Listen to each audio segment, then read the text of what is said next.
Hey everyone, it's Toby, back again with another video, going over some new things with the franchise hockey manager spreadsheet that I shared a couple weeks ago. This video, um, my hope is to go over some of these new features while at the same time showing you how I use this tool in my own game. That way, for people who might be sort of unfamiliar with advanced hockey stats and feel a little overwhelmed or just unsure how to actually apply all of this in their own game, maybe having a chance to see how I use it will give you some ideas and show you kind of the benefit of having a companion tool like this with Franchise Hockey Manager. So, um, just kind of jumping right into things, I am still managing the Minnesota Wild. Here is our roster at the NHL entry draft. To give you a little bit of context, we're in the year 2030. In the 28-29 season, the Wild were a wild card team that ended up making a push all the way to the Stanley Cup Finals and lost in, I think, 6 games to the Montreal Canadiens. So a really strong playoff performance. Going into the next season, we made a couple of small changes to the roster, but for the most part kept things the same and ended up having a great year. We finished second in the Central Division behind the Colorado Avalanche. However, we lost in the first round of the playoffs in 5 games to our division rival, the Winnipeg Jets. So sort of a disappointing season after all was said and done. We had a great regular season, but just fell short when it came to the playoffs. So I think I am going to make some decent moves this offseason. But at the NHL entry draft, I think this is a good spot to take a look at how I analyze my own roster and look to uh, uh, assess the players that are available at this point. So since we're at the draft, players have already hit free agency, and teams have updated their trading blocks because they're looking to make moves on draft day. So I have already taken a look at what's available in free agency, and there really isn't anything there that caught my eye. So I think we're going to be looking to make a trade. But to know kind of what our team needs, let's go through the advanced stats for my team at the end of the 29-20-30 season. So my first line, they ended up having a really strong year. Dylan Holloway actually won the Selke. So you can see our goals against per 60 on the first line at less than 3 is always a great sign, and they had a ton of solid offense as well. 4.1 goals per 60 for this line. Ivan Mata just had a spectacular year. He finished top 10 in goal scoring. You can see he's on my team leader over here, 5.7 wins above replacement. So just a great year for him. Really happy with his performance. Looking at some of these other boxes here, these are new. They weren't in the last video that I uploaded, but you can now see the league and team trailers in WAR and goals above replacement, and then there's a couple more stats for team trailers, wins above expected. So this is just a quick way to see who is leading on your team, or I guess leading the bottom of your team, as well as getting some context for those numbers by being able to see who the worst players in the league are. It doesn't do you much good to know that Keith McInnes is the worst wins above replacement player on the Wild at negative 0.7 if you don't know how much lower he could have been if he was a worse player in the NHL. So these have just been added to provide a little bit of context and to quickly see, who the bottom of the barrel is, so to speak. So, first line, happy with them. Probably not going to make many changes there. Second line, even better. If you look at the even strength goals, my second line actually outscored my first line. They are second line players though, because Kirill Kaprizov is now 33 years old. And I've noticed that when I play him on the first line and the first power play unit, he gets unhappy due to his ice time. And I think that means that he feels like he's overused. So I moved him to the second line with Adam Beckman, who has legendary chemistry with Kaprizov, and Kaprizov's morale jumped right back up. He had a terrific season, second overall in wins above replacement on my team. So really happy with the performance of these guys. Again, probably not looking to make any changes on the second line. So that covers the top six. We'll look at top four D pairings. We have Carson Lambos and Kalen Addison as our first pairing. They had a great year, doubled their expected goals. Goals against per 60 below 3 for defensemen is definitely a number that I'm happy with. That's also lower than their expected goals against, so they did better defensively than they were projected to, which is awesome. One problem, Carson Lambos was on an expiring contract and was asking for $10 million per year on his renewal, so we did let him go to free agency. However, I do have some defensive prospects in my system that will fill in on the left side. In fact, I think on my second pairing, Leshinov is probably going to move up to Lambos' spot. On the first pairing, and I'll bring in a prospect to replace him on the second because my third pairing is pretty much set. Struble was acquired a couple seasons ago and hasn't really done well with more ice time. So leaving him with Cassidy Heafy on the third pairing is probably going to be what I end up doing. And we'll find a replacement for the second pairing somewhere in our system. So that's the top four defensemen and the third pairing as well. Let's take a look at the bottom six. So our third line, spectacular year. Lewis Beckman was in his rookie season, and we're going to look at him a little bit in the game here in a second. Speckman was great. Zetterberg ended up having 4.6 wins above replacement. I believe he led the team. Oh no, sorry, he didn't. It was still Mata, Kaprizov, and Zetterberg for the 3 leaders in goals above replacement. And you can see Zetterberg significantly higher than fourth place Liam Ogren, who's also on Zetterberg's line. So yeah, great performance by the third line. They even outscored our first line by 7 goals. But again, Holloway winning the Selke. You'll actually notice in my team trailers above replacement,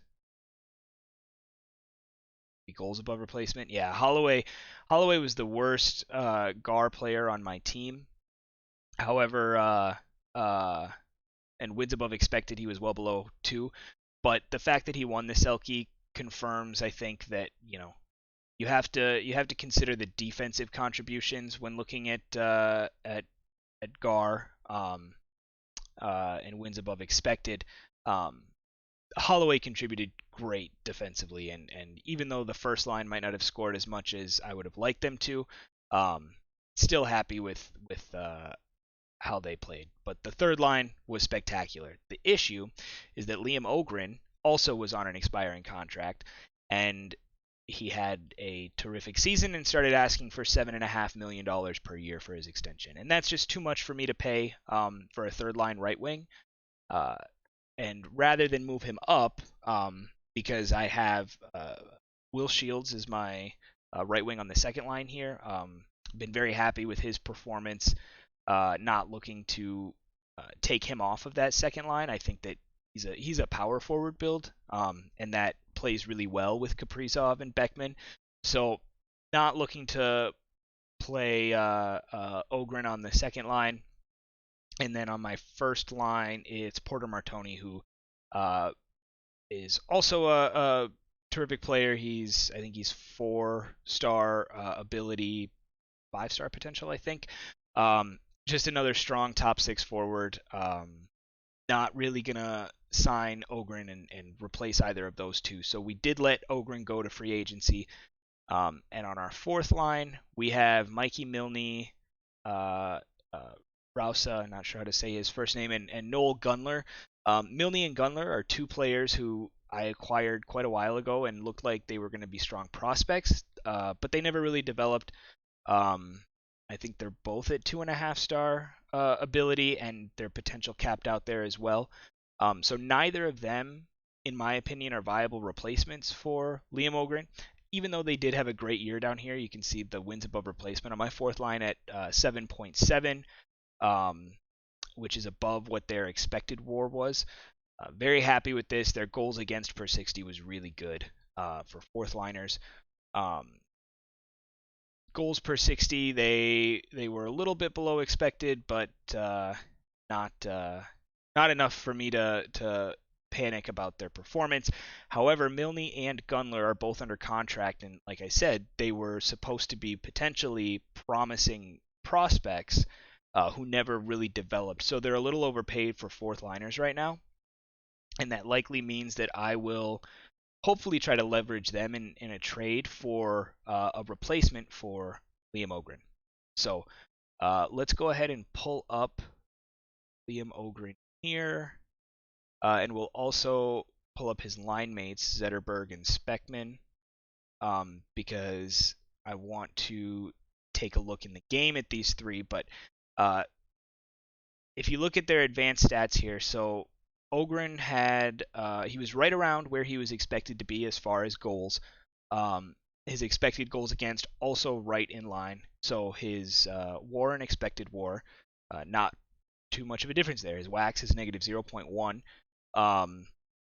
So a very predictable performance from him, which is good. You want consistency. There's nothing wrong with someone who has a WAX so close to 0.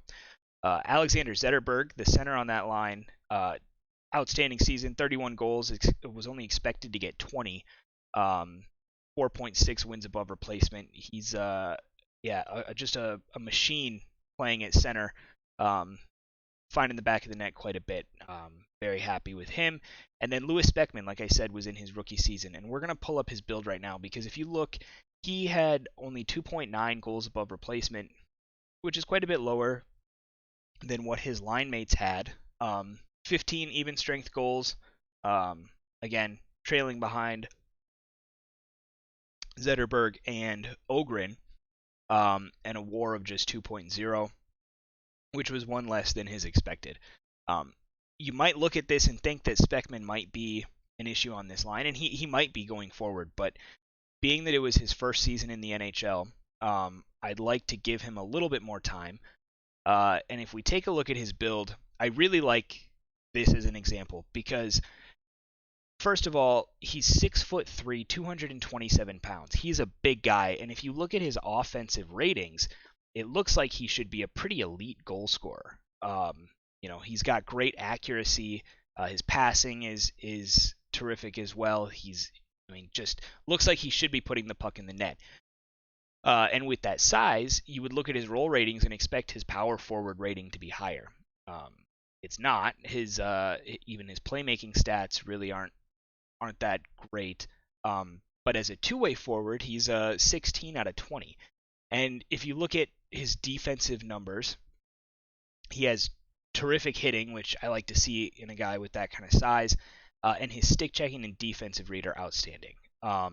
These are important stats for forwards who you want to be more defensive two-way players.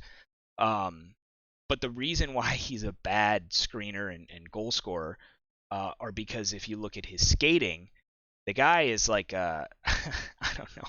He must be like a freight train on skates. He's got really poor speed. His acceleration is average, I would say.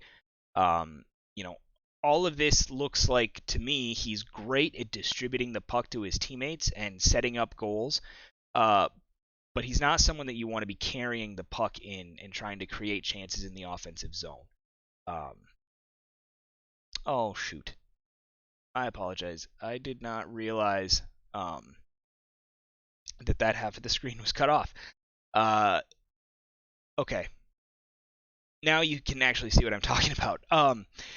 the defensive ratings here are really good, but his skating is terrible.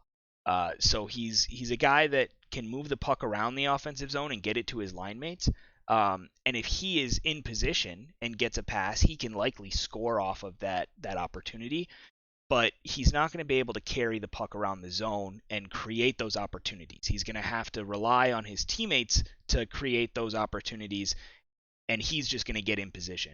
Uh, Alternatively, with that acceleration and speed so low, his defense is good, but he's not able to get back and back check as well as you'd want to see in a guy like him. So he'll need a little bit of support defensively from his line mates. So all of that in mind, we kind of now have an idea of what we're looking for in Liam Ogren's replacement. Right, we want someone who is strong on their skates, can get into the zone and set up opportunities, can help out defensively a little bit by getting back, using that speed to get back and play a strong defensive game. Their hitting isn't as important. We don't need two big checkers on the third line. And then they need to be able to score because Speckman isn't going to be creating opportunities. He's going to be distributing the puck to Zetterberg and whoever is on right wing. Those guys need to be able to finish on those chances. So we want good shooting accuracy. The passing and puck handling and all of that can be a little bit lower. But shooting accuracy and offensive read, I think, are going to be the important ones, as well as defense. We want good stick checking and defensive read. And then we want acceleration and speed to be up a little bit. So, again, we're looking for probably a two-way forward build to put on that right wing with Speckman. So, with that all in mind, we kind of know what we're looking for. Like I said, I've already taken a look at the free agency pool, and it's not that impressive. So what we're going to do is head over to the trading block. We know that we're looking for a forward, so we can get rid of those three. For ability, I kind of have an idea of minimum ability scores for each line that I like to shoot for. I'll be a little bit more flexible with those when it's a prospect that's in my system that I'm looking to grow. But when it comes to acquiring players to fill an immediate need, for a third line player, I'm typically looking at 3 to 3.5 star ability. That's usually a little bit better than what most third liners in the NHL are. But if we go back and take a look at my lines here, I actually adjust my ice time so that my first line plays, I think by default it's around 21 minutes. I drop it to 20, and then I drop my second line to 17 minutes and my third line to 15 minutes. So my third line is essentially a second line. And I do that because I like to have sort of a defensive shutdown third line and then a goal scoring second line. But I find that I end up with a lot of offensive strengths on my third line. And so giving them more ice time gives them a chance to grow a little bit more when there are prospects like Speckman playing those third line minutes. So 3-star ability is where I try to aim for the minimum amount that I'll put on my third line when making a trade. And by doing that, now we've really narrowed down the pool here. So to narrow it a little further, the next thing I look at is the cap hit for these players. So like I said, Ogren wanted $7.5 million. So I know that I probably don't need to worry about looking at any of these guys in the 6.4, 6.8 range. Obviously, Stützle and Svechnikov are not third line wingers, so don't need to consider them. These guys are a little too high. Even 4.8, I would say, is more than I'm willing to pay for a third line wing, who we don't know whether they're going to be a good fit or not. So we've narrowed it down even further. Now we can start looking at guys individually. So what I do is usually just hover over each one, and take a look at their stats for the last season. We know that we want someone who can score. Like I said, they have to be able to convert offensively. And then that plus minus, if it's pretty low, I know they're probably not strong on defense. Jacob Vrana, he's 34 years old. Not signing a aging veteran with 1 year left on his contract for my third line. Wise only played 15 games last season, so probably not enough information available on him to know whether he's good enough for $3.4 million at 3 stars. So take a look at this guy, Pastujov. Plays in Winnipeg. He had 49 points in 82 games and was a -5. So looking at this immediately, there are things that I like about him and things that I dislike. Skating obviously is really good. I guess not really good, but better than Speckman for sure. However, the defense just isn't there. These ratings are way too low for me to consider playing him on that third line when defensive ability is going to be important to me. Kisakov, let's see, 24 points in 49 games. Take a look at him. Same sort of thing. He's got decent hitting and checking, but we already have that role filled. Again, his shooting is good and his skating is good, but the stick checking and defensive read are not what I'm looking for. So probably won't consider him. And this is what I do. I just start picking through and I click on each guy that looks like a possible fit until I land on some that match the build that I'm looking for. I have done a little bit of pre-scouting already and identified 3 players that are potential fits here. The first one that we'll look at is Dalibor Dvorsky, Carolina. So taking a look at his build, you can see he is elite offensively. I mean, these are tremendous numbers, and I'm sure that if we played him with Zetterberg and Speckman, he would put up at least 30 goals on that third line with these offensive ratings. Defensively, he's also good. I like a high face-off rating. He obviously is a center, but can play right wing. Having someone who can take face-offs on your wing is good because if your center goes out with an injury or even just gets tossed from the face-off dot, having someone who can step in and take that face-off is pretty important. For positioning and stick checking and defensive read, he's good. He's 14 to 16 is about the range where I'm looking, and he fits right in there. And then on his skates, also looks pretty good. Great acceleration that's going to help him get back and back check cover for Speckman when he needs to. Strength is a little low. He is 6'1", 218, so kind of a big body. Like to see a little bit higher strength on a guy with that size, but not that concerning. Mental ratings, I don't look at those too much. Low aggression is pretty good. Aggression, I think, is their likeliness to take penalties. Everything else, it's about average. Not too worried about that.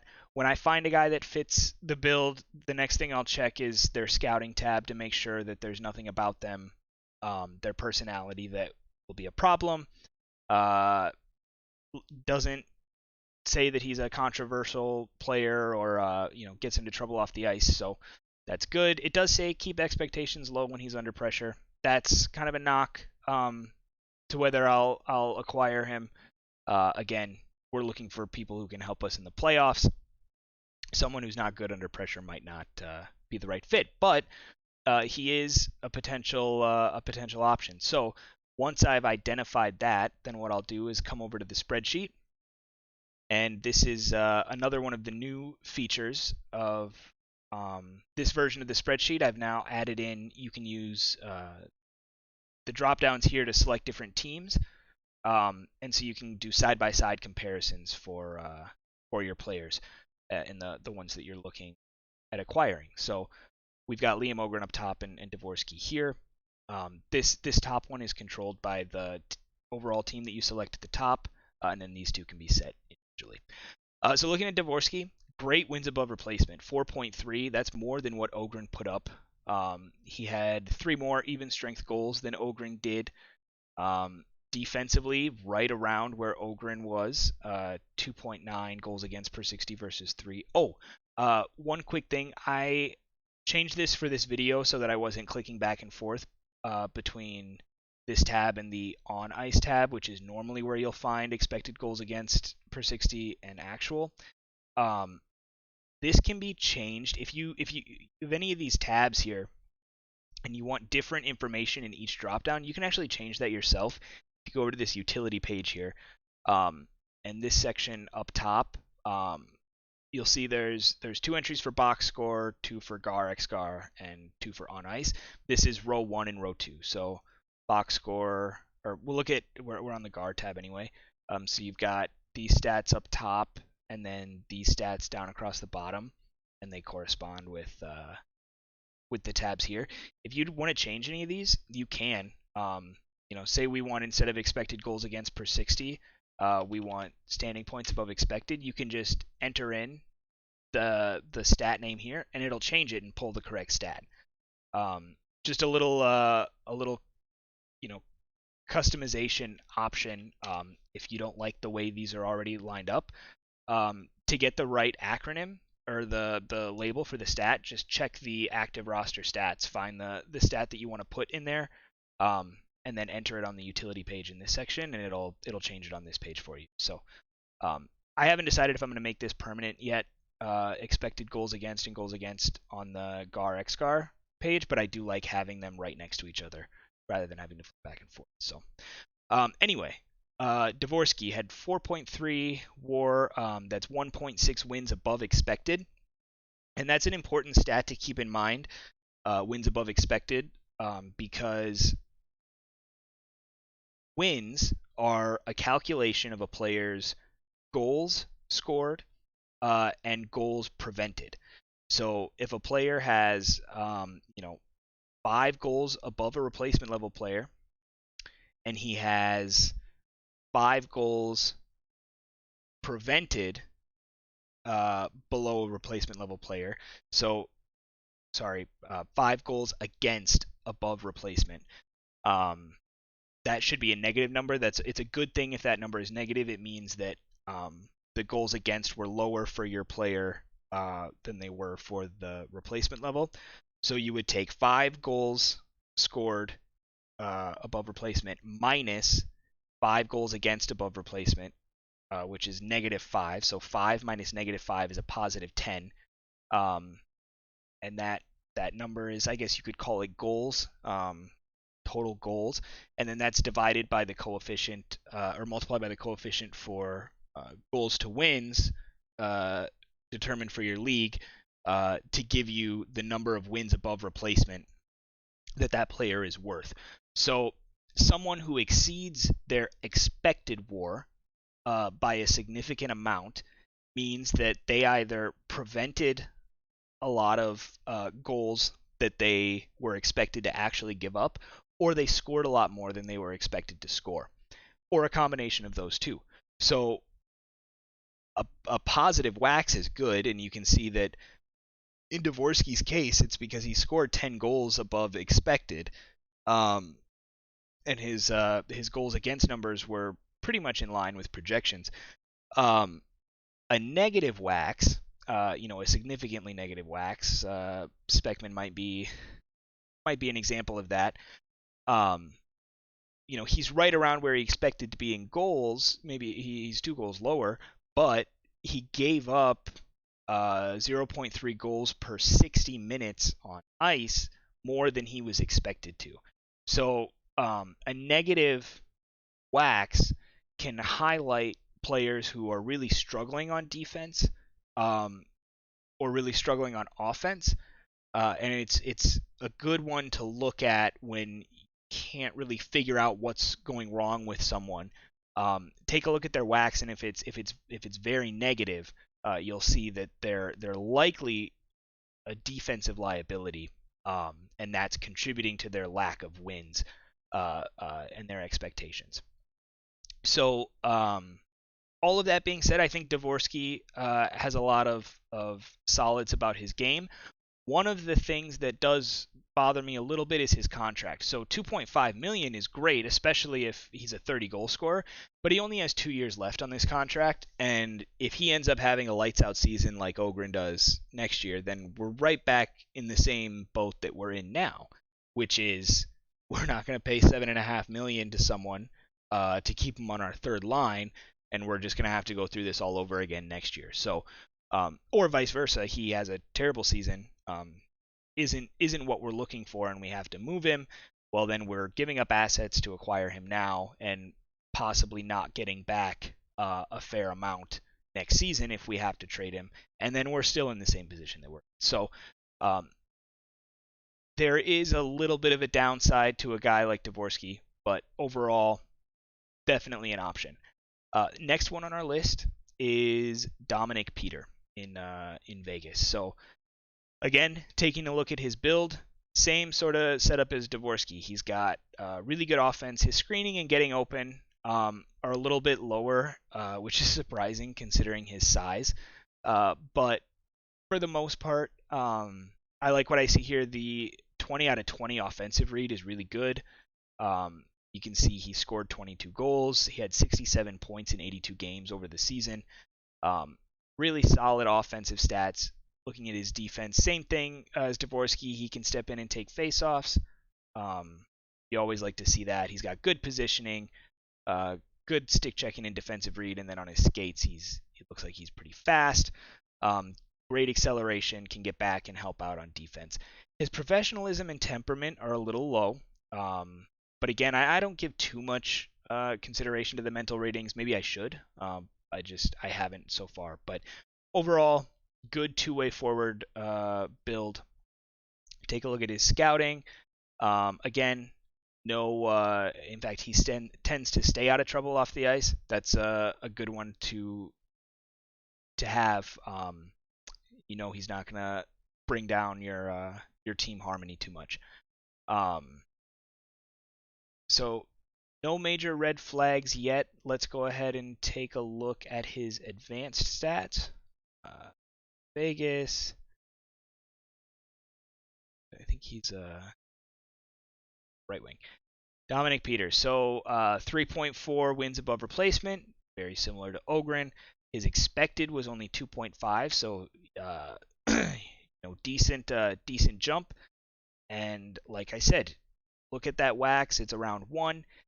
He exceeded his expected goals by only 1. But when it comes to his defensive contributions, his goals against was 0.3 goals per 60 lower than what he was expected to give up. So some defensive upside to his game. That's really good to see. Makes him a very viable option. 3.5 goals above replacement, so maybe didn't score quite as much as Ogren did. However, put him with 2 solid playmakers like Zetterberg and Speckman, and maybe you get those numbers up. So good things from Dominic Peter. I'd say the only drawback is defensively. Not quite as good as he could be, but also not terrible. Certainly a viable option. Contract is also pretty good. 3.1 million for 4 seasons. So not really the same risk as Dvorsky. We could give him a season. If he doesn't work out, that's a pretty easy contract to move, and can likely acquire someone else, or shuffle him back and forth between lines, and just gives you a little bit more time to see if it's the right move. So Dominic Peter, I like the look of him. And then the last player, I actually have to drop this to 2.5 for some reason, even though he's a 3-star player. Here we go. Alex Ciernik. He's 3-star ability and potential, but he doesn't show up when filtered by minimum of 3 stars. Not sure what's up there, but this is another player that I noticed and I think might actually be the one that I go after. So he is lower in overall. That's true. But if you look at his contract, this is the first thing I really like. 5 years at 3.1 million. If he ends up being a good fit for that line, this is an absolute steal to keep him around long term. We'd have him until he's 30 years old. And if you look at his build, great shooting accuracy and offensive read, those stats that we identified as important. He's a little bit smaller, so screening and hitting, those things aren't as big, but you don't need them to be as high because you have Speckman.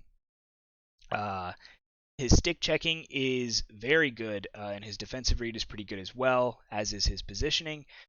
His skating is solid too. He can certainly get back in the play and help out on defense. Like the build, check out the scouting, comfortable in new surroundings, not known for being loyal to his teams. Well, he's on a 5-year contract, so that's not too much of an issue. So overall, really like what I see here. Good two-way forward. Now let's take a look at his advanced metrics. Check out Seattle.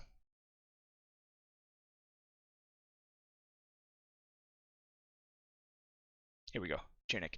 Okay, so wins above replacement 2.6, a little bit lower than Ogren, but 1.1 win below is not too terrible. Had 6 goals above replacement, scored 10, was expected to score 17. So this gap here might be cause for concern. However, I would be willing to attribute this difference to a lack of offensive support from his line mates. The reason being, that type of drop, when looking at his ratings, they don't really make sense. Looking at what he's capable of doing versus what he actually did tells me that he probably didn't have someone like Speckman and Zetterberg playing with him who could help boost his numbers and give him a better chance of scoring on those shots. So I look at this and see someone who maybe would benefit from a little bit more offensive support. And I think we can provide that by playing him on the third line with Speckman and Zetterberg. Defensively, this is where he really catches my eye. He prevented 0.6 goals per 60 below his expected. That's a really good defensive performance and contributes majorly to the fact that he had a pretty decent wins above replacement, despite falling so far short of his expected goals. And in fact, his wax was higher. He had a positive wax despite being 7.5 goals below his expected and being a negative 1.5 goals above replacement. This is a really good example of a player where you can likely get him for a pretty decent value. The AI is going to undervalue him because of his offensive performance. I don't know that the AI is capable of recognizing that he really contributed defensively to his team, more so than most other players in his position. So I think that Ciernik is going to be the player that I go after. Hopefully it works out. Hopefully I can get him for a decent price. But yeah, that's pretty much how I use the spreadsheet in my own game. If you have any questions, I hope this was helpful. If you have questions, as always, feel free to reach out. Reddit or Discord are the two best ways to get a hold of me. I'll leave a link to the current version of the spreadsheet in the description of this video.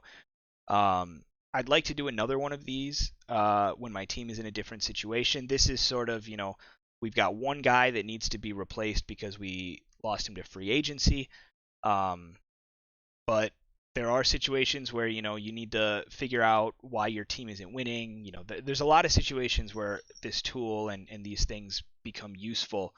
And going over those in another video when they're applicable, I think would be helpful. So, yeah, I hope you enjoyed. Good luck using these in your game, and we'll see you again in another video.